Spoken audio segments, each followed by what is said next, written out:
Hello there, UPS employees, and welcome. Thanks for watching. I'm Sam, and I will be your moderator today. And in just a minute, we'll be joined by Wesley Boudreaux, one of our senior financial advisors, and he is going to be walking you through a real-life example of a couple he helped successfully retire at the age of 59.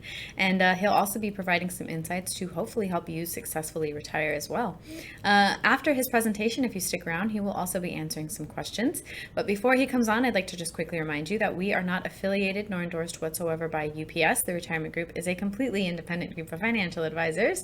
And if you happen to see any YouTube cards popping up on your screen, please feel free to click on those. They are going to guide you to several different resources we have available, one of which may simply be a past video that might be of interest or concern to a UPS employee.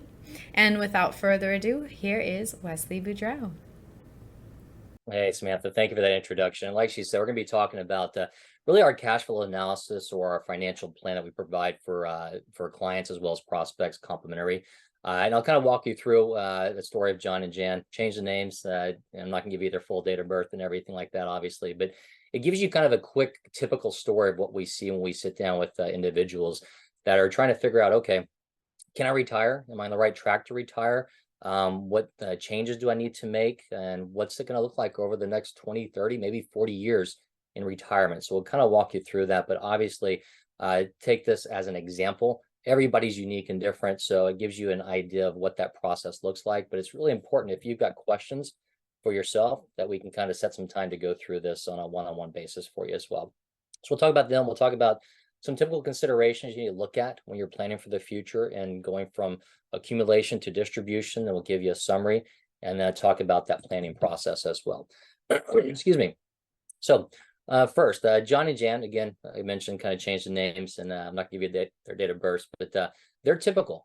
They are actually not too far apart in age. I think it was about 10 months or so, if I recall. But John was about 57, Jan about 56, and they called in. They were originally having questions about John's pension plan and wondering, okay, when's the right time to actually retire and elect this pension plan? Their initial thoughts have always been that, hey, we're going to work till age 62. That's when we can turn on Social Security. They had questions about, is it best to turn Social Security on at 62 or should we defer to 67? That's a whole nother story, but it does incorporate itself into the cash flow analysis. So we do provide a Social Security analysis as well. We can get into that later if you have questions on it. But ultimately, they were thinking 62, but lo and behold, they've had a couple of grandkids popping out here recently, and they just had their second one. It was about, I think, 2-3 months ago or so when we first sat down and did this plan. So they were curious, okay, could we retire a little bit earlier? They were thinking about age 59 because they knew they had heard about 59 and a half being the rule where you can take distributions without the 10% penalty. I'll elaborate on that a little bit here later in this webinar. But again, they've actually done a great job. John was lucky enough to have both a 401k and a pension. Jan, in this case, didn't have a pension option, but she did have a 401k she's been saving to. They've also got their expenses are going to likely reduce in retirement. They've been doing a good job of saving, and they've been paying down their mortgage. They've only got about 5 years left of that mortgage. So that will actually drop off in retirement. So we looked at some of these figures that they gave us. I'll show you in a moment, and kind of did some napkin math and realized, hey, they're probably going to be in good shape. Let's figure out what does it look like from a long-term perspective and put a plan together. So based upon those initial goals and gathering some of the data from them, usually what happens is we'll, it depends upon how much information you have offhand. Once we start having a conversation, if you're curious about this, we can kind of jot down some of the numbers you may have high level. If you want to dig deeper into the details, we can send you some information, how to run a full budget worksheet, how to log in, find your different data, whether it be your 401ks, your pension assets, outside assets, things like that. And then we can really get into the weeds on that if you want to, or you can keep it high level, depending upon what you know. But just in that initial conversation, they had some of their figures, so we kind of talked about it just with experience and running simple napkin math. I would let them know that, hey, given what you guys are trying to achieve, you're going to be okay. The question, though, is what's it going to look like? It's one thing to say, okay, hey, we can take a, say 4% withdrawal rate or something like that and survive. But it's another thing to say, okay, well, how much money will we have in 20, 30, 40 years? What are our goals? Do we want to write our last check on our deathbed? Do we want to pass it all to the kids? Do we want to pass some to the kids, some of the beneficiaries? Do we want to actually pass some of the money along to the kids while we're alive so we can enjoy the benefit of giving to those children? Do we want to support the grandchildren? There's a lot of different variations in which you can actually look at. And also, once we run those numbers, we back into, okay, yeah, it's one thing to have that money, but it's another thing to keep that money. What are taxes going to look like? Are we able to efficiently manage this portfolio so that way you're taking distributions so that you maximize what you get versus what Uncle Sam gets out of there as well? So again, it's really important to kind of run through those and see what all those different possibilities are, and not just say, hey, yeah, I'm okay, let's move into the investment philosophy. By running through a cash flow analysis, that'll let us know what you need to achieve, and then we can help you with the investments more appropriately from there. So this is a quick kind of a glance or a list of some of the things we'll end up needing for that cash flow analysis. Like I said, a lot of these you might have on the top of your head. Others you may need to go back and log in and find some of that information, and we can set some time to do that at a follow-up call. But generally speaking, obviously names, dates of birth. We want to look at what you're planning for, your age, your desired retirement date. So I left this blank. We talked about John and Jan. They actually had initial one, then a potential secondary one, and then we'll talk about a third one that we really kind of uncovered through this process. And the biggest one is your desired spending. So I need everybody to make sure they do focus on that, because that's one of the biggest pitfalls we run into is individuals saying, hey, I'm going to spend $5,000 or $6,000 a month, plus taxes and inflation. But in the reality, they turn around, they retire, and they start spending, $6,500. They spend extra $1,000 or extra $2,000 a month, and that very quickly can have a long-term effect on the portfolio structure and the cash flow analysis. So it's really important to understand that, and we tend to suggest that you gross up to be more conservative there as well. We want to make sure that we do plan for inflation in this standpoint. We'll talk about that also. Excuse me. What source of income do you have? Are you or do you have Social Security? Most of us are going to have Social Security, or maybe a federal pension or a state pension if you're a teacher or work for the state or for the federal government. What type of assets do you have? Have you saved up in a 401k plan? Are you lucky enough to have a pension plan? Have you saved outside towards retirement, whether it be a brokerage account, a bank account, an annuity, real estate? There's a lot of different options there. And at the end of the day, the question is, okay, do I have enough between my Social Security and whatever other source of income I may have, whether it may be rental income or my own personal annuity, or maybe part-time work as well? We didn't mention in here. A lot of people do retire, and they go back and get part-time work, maybe not because they need it, but just because they want something to enjoy, because they've gotten bored possibly or so. A lot of times when we talk to individuals, they're busier than ever in retirement. So again, everybody's unique and different. And in some cases, one of the spouses may want the other one out of the house for a little bit of time, so they go and get a part-time job. So all those things can get factored in here, but ultimately you need to make sure your combination of your income sources and your ability to draw from your assets meets those spending needs, and it'll meet those over the next 20, 30, 40 years or so. So let's get back to John and Jan. I'll give you some updated numbers for them. Now, obviously, I kind of rounded some of these to make it simpler for this, but I'm not going to give you their dates of birth, but they were 57 and 56 here this year.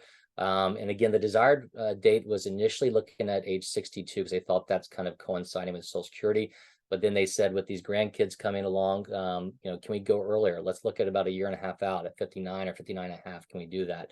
So that's what we were focused on. As far as their spending, like I mentioned, they had that mortgage that's going to get paid off. They're spending about $6,000 a month on their normal expenses, and they got about $1,500 a month on that mortgage. And I want to stress, when you have a mortgage, we want to know what the principal and interest payment is, because that will eventually be paid off. Plus, it doesn't grow with inflation. Now, obviously, we still have you got your property taxes and your insurance on there. That's still going to remain, and it's going to grow with inflation as well. But their income, actually a pretty healthy income, both of them. John had $120,000, and Jan's making about $80,000. So this is the first thing that kind of jumps out to me when I'm talking with somebody. Between the two of them, they got about $200,000 of income, but they're telling me, hey, Wesley, we're only going to spend $6,000, maybe $7,500 of spending in the first couple of years retirement, then drop down to $6,000. So there's a bit of a disconnect there. Obviously, even if you factor in taxes and contributions to 401ks, they were likely bringing in more than that $7,500. So I'd want to just double check, make sure that those are accurate numbers. They can get by with only that $6,000 plus $1,500, or do we need to gross that up? Now, they actually told me, I think it was about $5,700, so we grossed that up to $6,000. And the beauty of the tool is that when we run through here, we'll back into the max spending levels, so you kind of know what your thresholds are as well. So you don't have to be 100% accurate on that first trial. I usually call that the rough draft, if you would. We go through the process, figure out where we are, and we can make some tweaks and deviations from there. Excuse me. So their retirement assets, actually, we're talking about the spending. They had both been taking advantage of catch-up contributions. So they have been saving a little bit more recently here, but John's got his portfolio, his 401k up a little bit over $600,000. The pension lump sum option came out to about $800,000. And Jan's 401k is about 480. They've got some cash on the side in the savings account, excess savings about $50,000, and a brokerage account about $100,000 they have at Schwab, which actually is the same firm we use for clearing. So fast forward, if you're working with us, most of the accounts we work with, we will have them on the Charles Schwab platform. So it's making it easy with that conversation with them as well, because they know how that platform works. As far as retirement income, they didn't have their Social Security estimates. But if you've got your Social Security statements, we can grab it from there, or again with that income as well as the your date of birth, we can run an estimate. We were going to look at 62 for them. We'll also compare 67 so they know those options. And for that pension we talked about with John, he has the option of either taking a lump sum or an annuity. And the joint and survivor annuity option we looked at was $3,700 a month, starting at 58 and $3,900 at 60. So we're kind of in between there, and using that for the actual plan as well. And as I mentioned, the going back to the that income, that also can, if you're, let's say, if you've got 3 or 4 or 5 or 10 years to retirement, by understanding your income and what percentage you're contributing to your 401k, we also factor that in. So you may have a couple more years of additional savings. We might put in there, okay, you're putting in 10%, company matches 3%, so 13% of, let's say, $100,000 is getting saved for the next couple of years as well prior to retirement.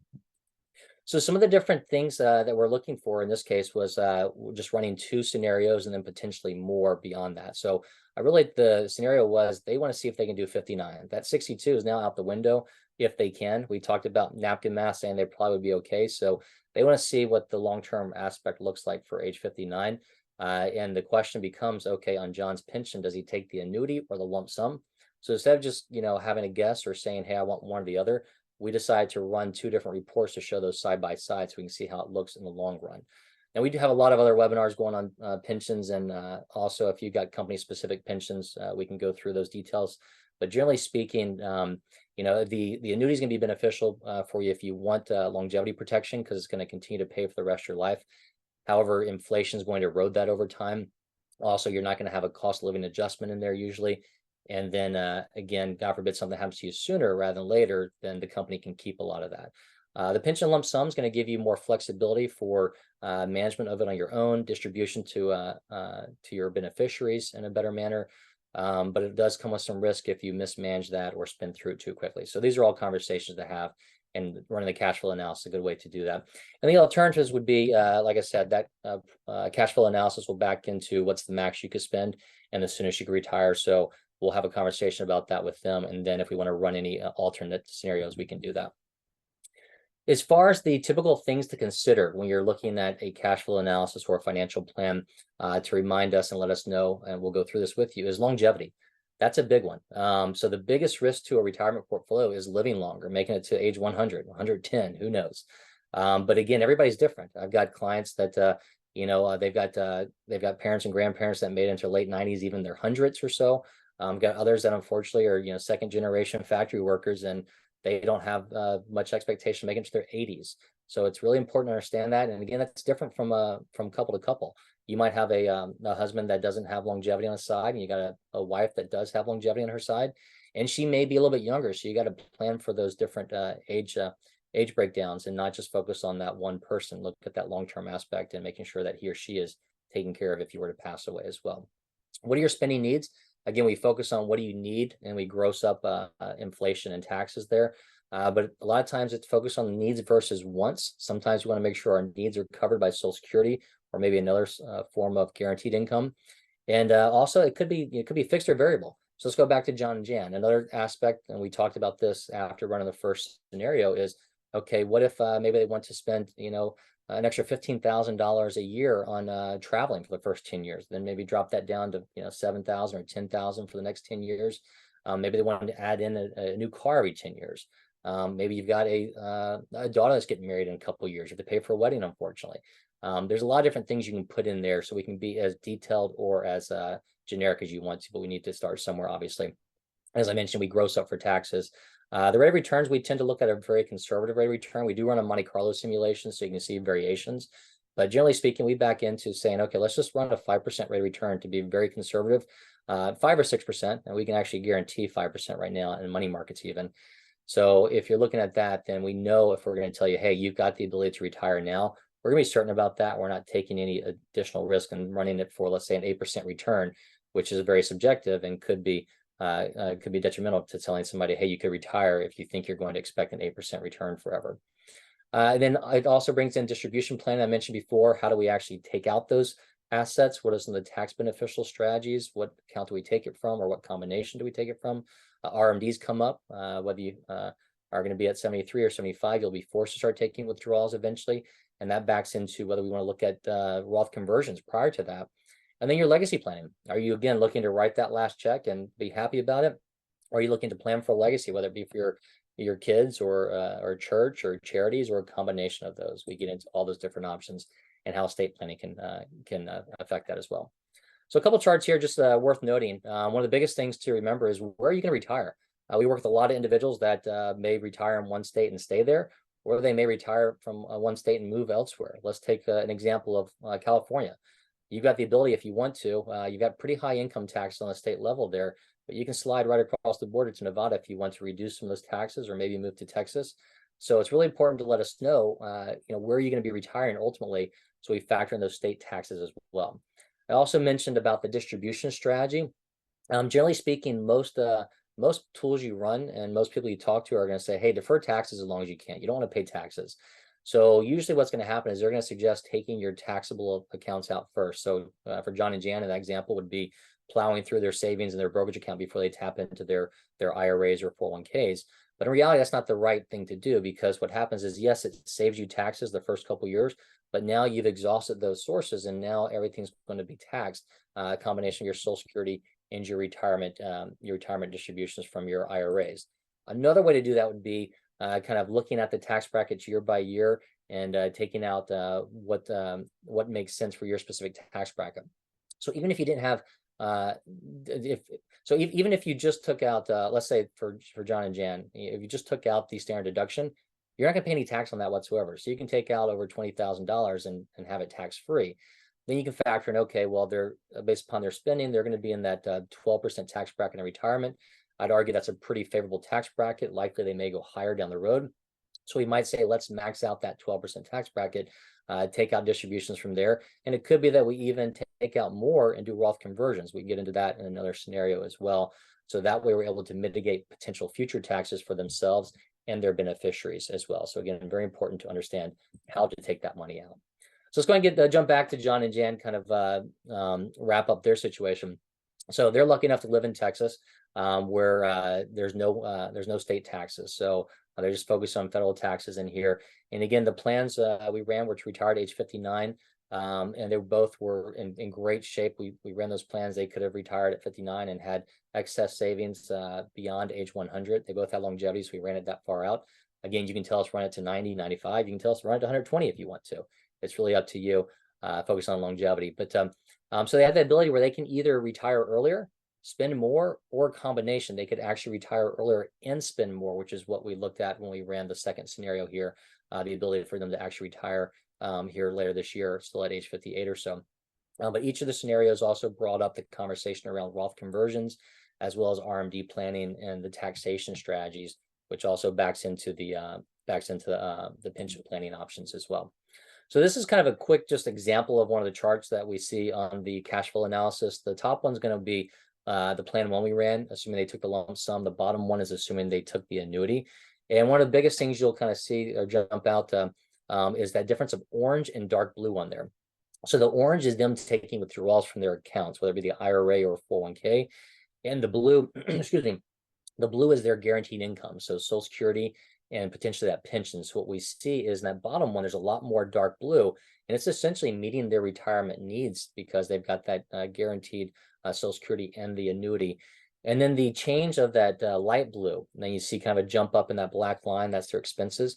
It jumps up because that's where the RMD kicks in. They're forced to start taking withdrawals whether they want to or not. And that RMD forces them to take out more than they need, which in turn bumps up their tax brackets as well. So it forces them to pay more taxes than they otherwise would probably want to. So this still gives us, 13, 14 years of planning ahead of us as far as looking at Roth conversions and strategies to kind of whittle down that IRA so they can actually have tax-free income for themselves and their beneficiaries versus getting hit with that RMD at a level they may not be comfortable with. And who knows where tax brackets will be at that point in time as well. So again, going back to these, the outcome's very similar to both. They both had plenty of money at the end. The question becomes, do we want that guaranteed income for life, or do we want the flexibility to take that lump sum and manage it on our own? For the pros or cons on there, and the ability to actually potentially maybe make more off of that and have a cost of living adjustment on there versus that annuity. So again, it's important to run these side by side and have a conversation through there. So what are they actually doing?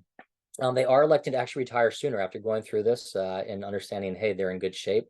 They can actually retire sooner. They're retiring this year and focus on spending some more time with those 2 grandkids and the expectations that more may be along the way. However, we looked at the pros and cons of the pension for John. And even though we're not making the ultimate decision right now, they're wanting the flexibility of that pension as the lump sum so that they can control that. They can control it for tax purposes, for distribution planning purposes, for passing on to beneficiaries. Chances are we'll look at probably outperforming that annuity over the long term. When we run those reports, we run them, like I said, at 5%. So that's a very safe rate of return.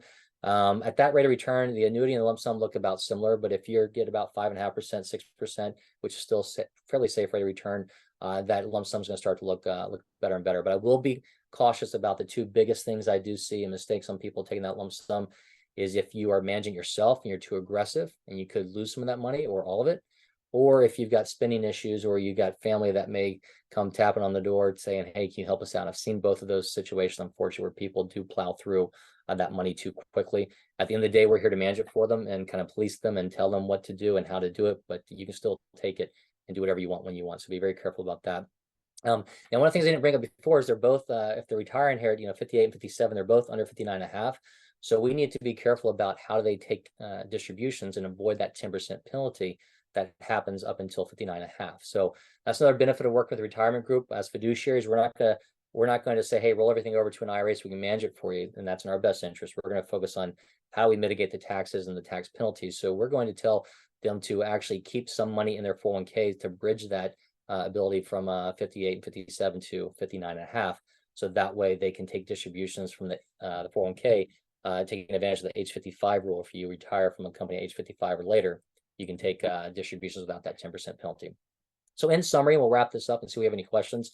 A lot of times, many people, they come to us just with kind of a guess or an estimate of what they think they need to meet their goals. And sometimes they don't even have all the questions that they need. So you may think you're somewhere. It's really important to, kind of have a conversation with us and take advantage of that complementary cash flow analysis, because at a minimum, it can at least confirm what you thought. So in the case of John and Jan, it kind of confirmed what they thought, but also took it a step further, telling them, hey, they're in better shape. They can do something different if they want to. And really, at the end of the day, what it did just meant that they were able to retire a little bit earlier. And yes, it did cost them some money in the long run, but it cost them a little bit of money to pass on to the beneficiaries. So it may come down to the question, okay, what's an extra year of retirement, 1.5 or 2 years of retirement value worth to me versus working just to pass more money onto to my kids. So again, it's really important to kind of run that review and see what it looks like on paper. And we can then talk about the emotional aspects of when's the right time for you to retire, and look at running some different approaches if you want to see different variables in there as well. So unfortunately, right now, about 3/4 of Americans over 50 don't have a written plan. The process, if you give us a call or email us to start that process, is have a conversation with myself or one of our other advisors. We'll go through some of those questions. If you have all the information, great. Otherwise, we can email you what we need to get. Once we get the numbers back from you, that could take could take a 10-minute conversation, or it could take you emailing it back to us or calling us back. Give us about a week to put those numbers together, and we'll set some time to run through that. And like I said, I call that the first draft, and we can go through and make some tweaks if you want to. But ultimately, hopefully, we're going to show you that you are on the right path to meet those goals.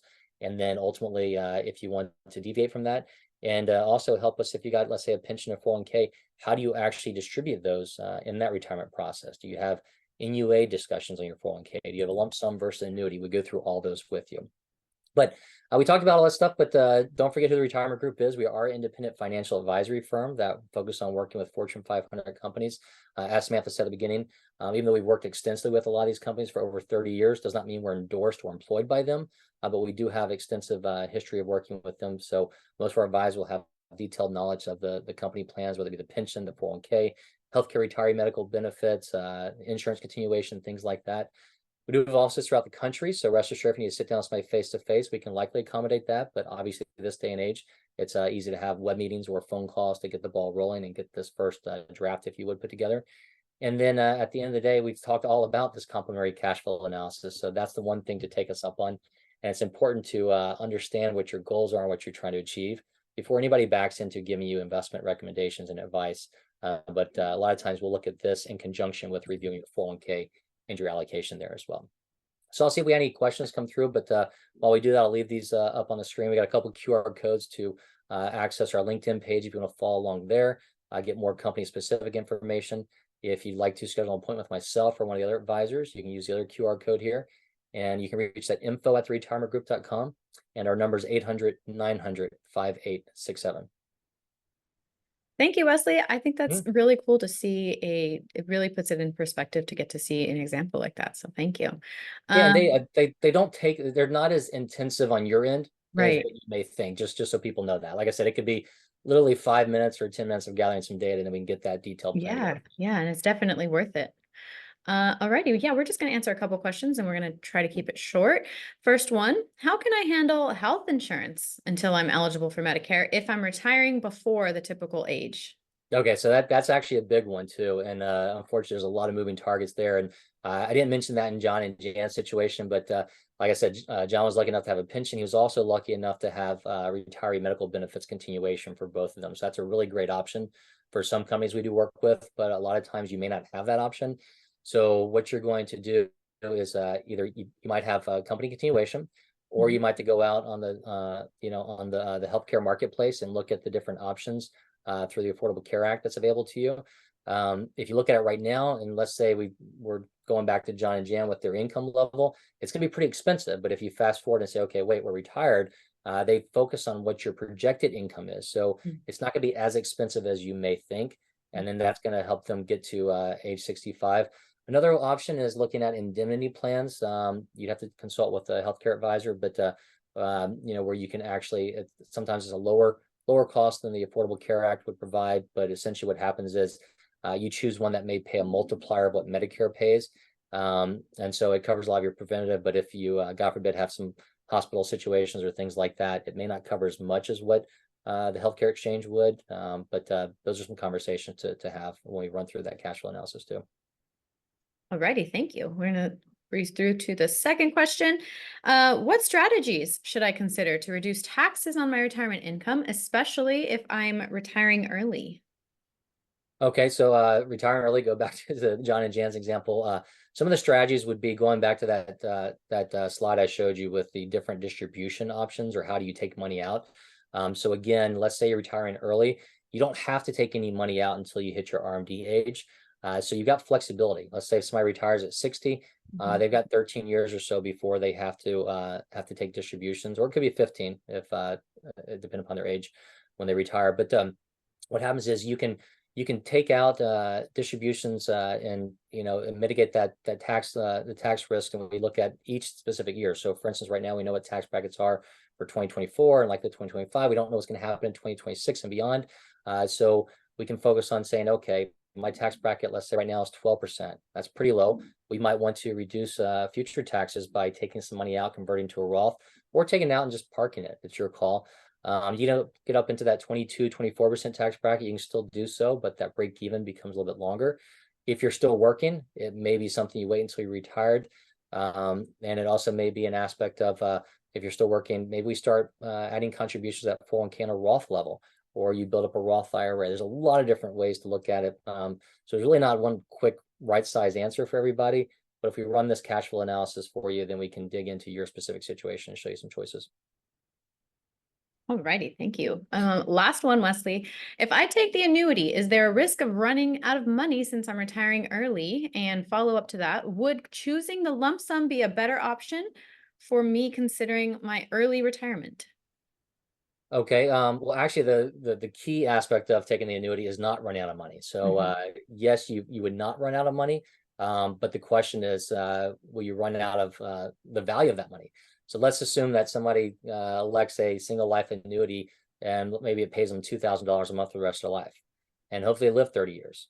Well, that $2,000 is going to be the same for the next 30 years. So as we go on and inflation continues to build up, they're not going to be able to buy as many hamburgers or as much gas or milk or things like that with that same $2,000. So you won't run out of money, but your purchasing power will erode.